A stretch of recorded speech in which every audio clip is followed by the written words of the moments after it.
प्रत्येक अंतर्निहित गुण सब अलग अलग आपण पलाश काठटी पोड़िले तार जो फ्लेम हम सेटा कोली काठ पोड़िले से फ्लेम हेनी आपण जानवे आयुर्वेद शास्त्री माने जो माने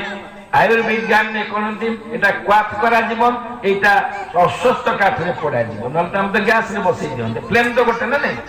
हम तो एटा भी कमी जो 4 कप पानी दबा सेटा मरी गले गोटे कप रहइबो हमें गैस रे बसैला ना गैस रे बसै देले हबो नै काहे कि ना एई जो अस्वस्थ काठर जो अंतर्निहित गुण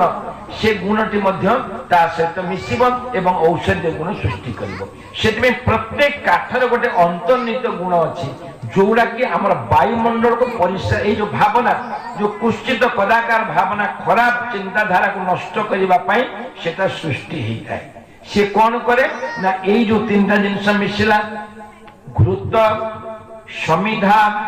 साकल्य ता सहित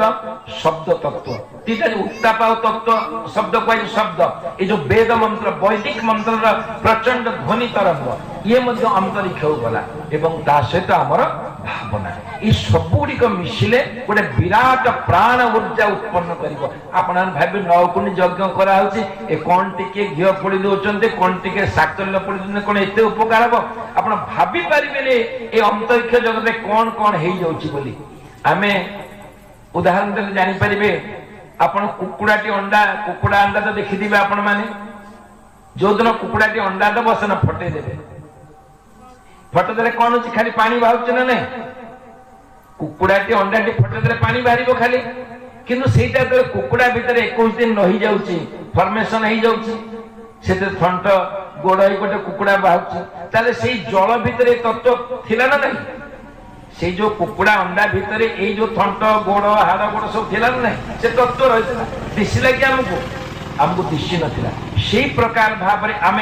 जो नवपुण्य यज्ञ करने द्वारा जो प्रचंड प्राण ऊर्जा उत्पन्न करिवो से वायुमंडल भीतर एमिति फॉर्मेशन करिवो केवल केते अंचल केते किलोमीटर पर्यंत समस्त प्रकार नकारात्मक